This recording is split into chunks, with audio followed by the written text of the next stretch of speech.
Brought to you by V-Guard, co-powered by Sensodyne and Vimal. ಬಾಯಲ್ಲಿ ಹೇಳಿ ಕೇಸರಿ. Associate sponsor Ultratech Cement.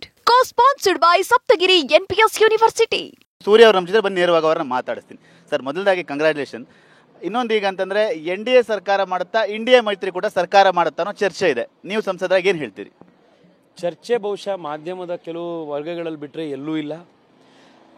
ಜನ vote ಹಾಕಿರೋದು ನರೇಂದ್ರ ಮೋದಿಯವರು ಪ್ರಧಾನಮಂತ್ರಿ ಆಗಬೇಕು ಅಂತ. ಇಂಡಿಯಾ ಅಲಯನ್ಸ್ನ ಎಲ್ಲ ಪಾರ್ಟಿಗಳನ್ನು ಸೇರಿಸಿದ್ರೂ ಕೂಡ BJPಗೆ ಬಂದಿರುವಂಥ 240 ಸೀಟ್ ಅವ್ರಿಗೆ ಬಂದಿಲ್ಲ.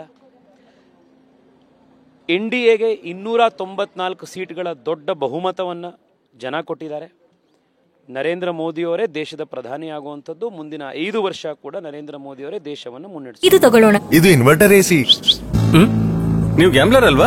ಗ್ಯಾಮ್ಲರ್ ಜೂಜಾಡ್ತಿರಲ್ವಾ? ನೀವು ಜೂಜಾಡ್ತೀರಾ? ಇಲ್ಲ, ಯಾರು ಏನು ಹೇಳಿದ್ರು ಅಂತ ನೀನು ಎಷ್ಟು ಕಾಸ್ಟ್ಲಿ ಹಾಗೂ ಡೆಲಿಕೇಟ್ AC ತಗೊಂಡು ಸ್ಟೆಬಿಲೈಸರ್ ತಗೊಳ್ಳಿಲ್ಲ ಅಂದ್ರೆ ಇದು ಜೂಜಾಟ ತಾನೇ. ಒಂದೇ ಫ್ಲಕ್ಚುಯೇಷನ್ ಗೆ ನಿಮ್ಮ ಇನ್ವರ್ಟರ್ AC ಪಾರ್ಟ್ಸ್ ಡ್ಯಾಮೇಜ್ ಆಗಬಹುದು. ಅದನ್ನು V-Guard ಉಪಯೋಗಿಸಿ ಸುರಕ್ಷಿತವಾಗಿರಿಸಿ. V-Guard, India's #1 stabilizer. ಈಗ ಸರ್ಕಾರ ರಚನೆ ಆಗುವಂಥ ಸಂದರ್ಭದಲ್ಲಿ ಒಂದಷ್ಟು ಬೇರೆ ಬೇರೆ ರೀತಿ ಆಮಿಷಗಳಾಗ್ಬೋದು, ಬೇರೆ ಪ್ರಯತ್ನಗಳು ಕೂಡ ನಡೀತಾ ಇರುತ್ತೆ. ಈಗ ಇಂಡಿಯಾ ಮೈತ್ರಿಕೂಟ ಕೂಡ ಸೆಳೆಯುವಂಥ ಪ್ರಯತ್ನ ನಡೀತಾ ಇದೆ. ಚಂದ್ರಬಾಬು ನಾಯ್ಡು ಆಗ್ಬೋದು, ನಿತೀಶ್ ಕುಮಾರ್ ಆಗ್ಬೋದು ಅಂತ ಹೇಳಿ. ಸರ್, ಈ ಅಲಯನ್ಸು NDA ಅಲಯನ್ಸು ಚುನಾವಣೆಗಿಂತ ಮುಂಚೆ ಆಗಿದ್ದು. TDP ಜೊತೆಗೆ JDU ಜೊತೆಗೆ ಇರುವಂಥ ಸಂಬಂಧ ನರೇಂದ್ರ ಮೋದಿಯವರ ನೇತೃತ್ವವನ್ನು ಒಪ್ಪಿ, ನರೇಂದ್ರ ಮೋದಿಯವರ ದೇಶದ ಬಗ್ಗೆ ಇರುವಂಥ ಒಂದು ಬ್ಲೂ ಪ್ರಿಂಟ್ನ ಒಪ್ಪಿ, ವಿಷನ್ನ ಒಪ್ಪಿ ಅವರೆಲ್ಲರೂ ಕೂಡ NDAಗೆ ಬಂದಿರುವಂಥದ್ದು. ಹಿಂದೆ ಕೂಡ NDA ಜೊತೆಗೆ ಇದ್ದಂಥವ್ರು. ಇದೊಂದು ಸಹಜವಾಗಿರುವಂಥ ಅಲಯನ್ಸು. ಮುಂದಿನ 5 ವರ್ಷ ಈ ದೇಶಕ್ಕೆ ನೇತೃತ್ವ ಕೊಡುವಂಥ ಅಲಯನ್ಸ್, ಯಾವುದೇ ಸಂಶಯ ಬೇಡ ಇದ್ರ ಬಗ್ಗೆ. ನರೇಂದ್ರ ಮೋದಿಯವರು ಮತ್ತೊಮ್ಮೆ ಅಂದರೆ 3ನೇ ಬಾರಿಗೆ ಪ್ರಧಾನಿಯಾಗಿ ಆಯ್ಕೆ ಆಗ್ತಾರೆ. ಹಾಗಾದರೆ 100ಕ್ಕೆ 100 ಸರ್, ಡೌಟೇ ಇಲ್ಲ. 8ನೇ ತಾರೀಕು ಶಪಥ ತಗೊಳ್ತಾ ಇದ್ದಾರೆ, ಪ್ರಮಾಣ ವಚನ ಇದೆ. ಈಗ ಕಾಂಗ್ರೆಸ್ನವರು ಒಂದು ಮಾತು ಹೇಳ್ತಾ ಇದ್ದಾರೆ, ಜನ ಮೋದಿ ಅವರನ್ನ ತಿರಸ್ಕರಿಸಿದ್ದಾರೆ, ರಾಜೀನಾಮೆ ಕೊಡಬೇಕು ಅವರು ಅಂತ ಹೇಳಿ. 100 ಸೀಟ್ ತಗೊಳ್ಳೋ ಯೋಗ್ಯತೆ ಕಾಂಗ್ರೆಸ್ಸಿಗಿಲ್ಲ. ಚುನಾವಣೆ ಗೆದ್ದಿರೋ ರೀತಿ ಆಚರಿಸ್ತಾ ಇದ್ದಾರೆ. ನಾನು ಫಸ್ಟ್ ಟೈಮು ಸರ್, ಎಲೆಕ್ಷನ್ ಸೋತಿರೋರು ಸೋಲನ್ನು ಸಂಭ್ರಮಿಸ್ತಾ ಇರೋವಂಥದ್ದನ್ನು ನಾನು ನೋಡಿರೋದೇ ಫಸ್ಟ್ ಟೈಮು. ಕಾಂಗ್ರೆಸ್ ಎಲೆಕ್ಷನ್ ಗೆದ್ದಿಲ್ಲ, ಆದರೆ ಗೆದ್ದೋರಂತೆ ಬೀಗ್ತಾ ಇದ್ದಾರೆ.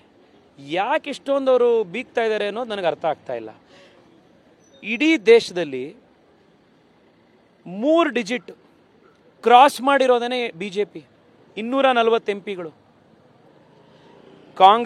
ಕಾಂಗ್ರೆಸ್ನ ಜೊತೆಗಿರುವಂಥ ಸಮಾಜವಾದಿ ಪಾರ್ಟಿ ಅವರೆಲ್ಲ ಪಾರ್ಟಿನೂ ಒಟ್ಟಿಗೆ ಸೇರಿಸಿದ್ರು 240 ಸೀಟ್ ಇಲ್ಲ ಅವ್ರ ಹತ್ರ. ಜನ ಆ ಥರ ತಿರಸ್ಕಾರ ಮಾಡಿದ್ದಾರೆ ಅವರನ್ನು. NDAಗೆ ಸ್ಪಷ್ಟ ಬಹುಮತ ಕೊಟ್ಟಿದ್ದಾರೆ. ಆದರೆ ರಸ್ತೆಯಲ್ಲಿ ಪಟಾಕಿ ಹೊಡ್ಕೊಂಡು ಎಲೆಕ್ಷನ್ ಗೆದ್ದೋ ರೀತಿ ಆಡ್ತಾ ಇರೋದು ಕಾಂಗ್ರೆಸ್ನವರು. ಇನ್ನೊಂದು ಮತ್ತೆ ಸೋತವರು ಸಂಭ್ರಮಿಸ್ತಾ ಇದ್ದಾರೆ ಅಂತೇಳಿ ಅದೇ ಕಾಂಗ್ರೆಸ್ ಇಂಡಿಯಾ ಮೈತ್ರಿಕೂಟದವ್ರು ಹೇಳ್ತಾ ಇದ್ದಾರೆ.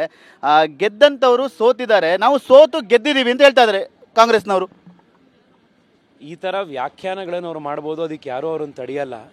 ಆದರೆ ಮುಖ್ಯಮಂತ್ರಿ ಪ್ರಧಾನಮಂತ್ರಿಯಾಗಿ ಪ್ರಮಾಣ ವಚನ ತಗೊಳ್ಳೋದು ನರೇಂದ್ರ ಮೋದಿಯವರು, ಸರ್ಕಾರ ಆಗುವಂಥದ್ದು NDAದು. ಇನ್ನೂ 5 ವರ್ಷ ಅಪೋಸಿಷನಲ್ಲಿ ಕೂರಬೇಕಾಗಿರೋದು ಕಾಂಗ್ರೆಸ್ನವ್ರು. ಅವ್ರು ಪಟಾಕಿ ಹೊಡ್ಕೊಳ್ಳಿ, ಬೀಗಲಿ, ಸೋಲಲ್ಲಿ ಗೆಲುವು ಕಂಡ್ಲಿ, ಅವ್ರಿಗೆ ಬಿಟ್ಟಿದ್ದು. ಇನ್ನು 5 ವರ್ಷ ಅಪೋಸಿಷನಲ್ಲಿ ಕೂರಬೇಕಾಗಿರೋದು ಅವರು.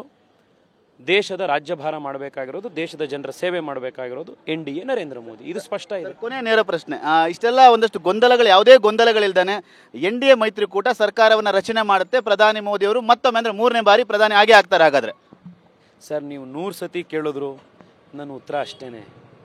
ಜೋರು ಧ್ವನಿಲಿ ಕೇಳಿದ್ರು ಅಷ್ಟೇ, ಮೆತ್ತು ಧ್ವನಿಲಿ ಕೇಳಿದ್ರು ಅಷ್ಟೇ. ಜನ ವೋಟ್ ಹಾಕಿರೋದು ಮೋದಿಯವರು ಪ್ರಧಾನಮಂತ್ರಿ ಆಗಬೇಕು ಅಂತ.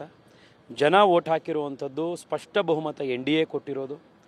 ನರೇಂದ್ರ ಮೋದಿಯವರೇ ದೇಶದ ನಾಯಕರಾಗಬೇಕು, ದೇಶವನ್ನು ಮುನ್ನಡೆಸಬೇಕು ಅಂತ. ಅವರೇ ಪ್ರಧಾನಿ ಆಗೋದು, ಅವರೇ ಮುಂದಿನ 5 ವರ್ಷ ದೇಶವನ್ನು ಮುನ್ನಡೆಸಬೇಕು. 2 ಬಾರಿ ಹಿಂದೆ ಗೆದ್ದಂಥ ಸಂದರ್ಭದಲ್ಲಿ ಸ್ಪಷ್ಟ ಬಹುಮತ BJPಗೆ ಇತ್ತು. ಈ ಬಾರಿ ಮೈತ್ರಿಕೂಟದಲ್ಲಿ ಆ ಸರ್ಕಾರ ರಚನೆ ಆಗ್ತಿರುವಂಥದ್ದು. ಯಾವುದೇ ರೀತಿಯಾಗಿ ಆಡಳಿತಾತ್ಮಕ ತೊಂದರೆಗಳಾಗಲ್ವ, ಅಷ್ಟು ಸುಲಲಿತವಾಗಿ ಇರುತ್ತಾ ಅಂತ ಹೇಳಿ? 100ಕ್ಕೆ 100 ಇರುತ್ತೆ ಸರ್. ನೀವು NDA ಒಂದು ಅಟಲ್ ಬಿಹಾರಿ ವಾಜಪೇಯಿರ ಸರ್ಕಾರವನ್ನು ನೆನಪಿಸ್ಕೊಳ್ಬೋದು. 26 ಬೇರೆ ಬೇರೆ ಪಕ್ಷಗಳಿದ್ದಂಥ NDA ಮೈತ್ರಿಕೂಟ ಅದು. ದೇಶಕ್ಕೆ ನ್ಯೂಕ್ಲಿಯರ್ ಟೆಸ್ಟ್ ಮಾಡಿ, ಪೋಖ್ರಾನ್ ಟೆಸ್ಟ್ ಮಾಡಿ ದೇಶಕ್ಕೆ ನ್ಯೂಕ್ಲಿಯರ್ ತಾಕತ್ತು ಕೊಟ್ಟಿದ್ಯಾರು? NDA. ಕಾರ್ಗಿಲ್ ಯುದ್ಧ ಮಾಡಿ, ಕಾರ್ಗಿಲ್ ಯುದ್ಧದಲ್ಲಿ ಭಾರತವನ್ನು ಗೆಲ್ಲಿಸಿದ್ಯಾರು? NDA. ಭಾರತದಲ್ಲಿ ಇಕನಾಮಿಕ್ ರಿಫಾರ್ಮ್ಸ್ ಆಗಬೇಕು ಅಂತ ಹೇಳಿ ಡಿಸ್ಇನ್ವೆಸ್ಟ್ಮೆಂಟ್ ಮಿನಿಸ್ಟ್ರಿ ಶುರು ಮಾಡಿದ್ಯಾರು? NDA. ದೇಶದಲ್ಲಿ ಟೆರರಿಸಮ್ನ ಬಗ್ ಬಡಿಬೇಕು ಅಂತ ಹೇಳಿ ಪೋಟಾ ಕಾಯ್ದೆನ ಜಾರಿಗೆ ತಂದಿದ್ಯಾರು? NDA. ಇಂಥ ಐತಿಹಾಸಿಕ ಕೆಲಸ ಮಾಡಿದ್ದು ಎನ್ ಡಿ ಎ. ದೇಶದಲ್ಲಿ ಫಸ್ಟ್ ಟೈಮು ಗೋಲ್ಡನ್ ಕ್ವಾಡ್ರಿಲ್ಯಾಟ್ರಲ್ ಹೈವೇಗಳನ್ನು ಕಟ್ಟಿ ದೇಶದ ಎಲ್ಲ ಕಡೆ ಹೈವೇಗಳನ್ನು ಕೆಲಸ ಮಾಡಿದ ಇನ್ಫ್ರಾಸ್ಟ್ರಕ್ಚರ್ ಕೆಲಸ ಮಾಡಿದ N D A. Telecom revolution ಮಾಡಿದ Atal Bihari Vajpayee N D A. 26 political party ಇದ್ದಂಥ ಎನ್ ಡಿ ಎನೇ ಇಷ್ಟೊಂದು ಕೆಲಸ ಮಾಡಿದಾಗ ಇನ್ನು Narendra Modi led N D A ಎಷ್ಟು ಅಗ್ರೆಸಿವ್ ಆಗಿರೋದಿಲ್ಲ, ಎಷ್ಟು ಆಂಬಿಷಿಯಸ್ ಆಗಿರೋದಿಲ್ಲ. ನೀವೇ ಯೋಚನೆ ಮಾಡಿ, ಕಳೆದ 10 ವರ್ಷದಲ್ಲಿ ಯಾವ ರೀತಿ ದೊಡ್ಡ ದೊಡ್ಡ ನಿರ್ಧಾರಗಳನ್ನು ದೇಶದ ಹಿತಕ್ಕೋಸ್ಕರ ನರೇಂದ್ರ ಮೋದಿ ತಗೊಂಡ್ರು, ಅದೇ ರೀತಿಯ ಆಡಳಿತ ಮುಂದೆ 5 ವರ್ಷನೂ ಕೊಡ್ತಾರೆ. Yes sir, thank you. ಇದಿಷ್ಟು ಸಂಸದರಂತ ತೇಜಸ್ವಿ ಸೂರ್ಯ ಅವರ ಮಾತು. 100ಕ್ಕೆ 100% ಪ್ರಧಾನಿ ಮೋದಿಯವರು ಮತ್ತೊಮ್ಮೆ ಪ್ರಧಾನಿಯವರು ಆಗ್ತಾರೆ. ಏನೀಗಾಗಲೇ ಕಾಂಗ್ರೆಸ್ನವರು ಸೋತಿದ್ರು ಕೂಡ ಸಂಭ್ರಮಾಚರಣೆ ಮಾಡ್ತಾ ಇರೋದನ್ನ, ಪಟಾಕಿ ಹೊಡಿತಾ ಇರೋದನ್ನ ಇದೇ ಮೊದಲ ಬಾರಿಗೆ ನೋಡ್ತಾ ಇರುವಂಥದ್ದು. ಪ್ರಧಾನಿ ಮೋದಿಯವರು ಮತ್ತೊಮ್ಮೆ ಪ್ರಧಾನಿ ಆಗುವಂಥದ್ದನ್ನು ಯಾರು ಕೂಡ ತಪ್ಪಿಸಲಿಕ್ಕೆ ಆಗಲ್ಲ ಅನ್ನೋ ಮಾತುಗಳು ಎನ್ ಡಿ ಎ ಮೈತ್ರಿಕೂಟ ಎಂದೇ ಸಾಕಷ್ಟು ಸದೃಢವಾಗಿದೆ, ಬಲವಾಗಿದೆ ಅನ್ನೋ ಮಾತುಗಳು ಕೂಡ ಹೇಳ್ತಾ ಇರುವಂಥದ್ದು. ಕ್ಯಾಮ್ರಾಮನ್ ಸಯ್ಯದ್ ಜೊತೆ Sunil, TV9 Bengaluru. Brought to you by V-Guard, co-powered by Sensodyne and Vimal. ಬಾಯಲ್ಲಿ ಹೇಳಿ ಕೇಸರಿ. Associate sponsor Ultratech Cement. Co-sponsored by Saptagiri NPS University.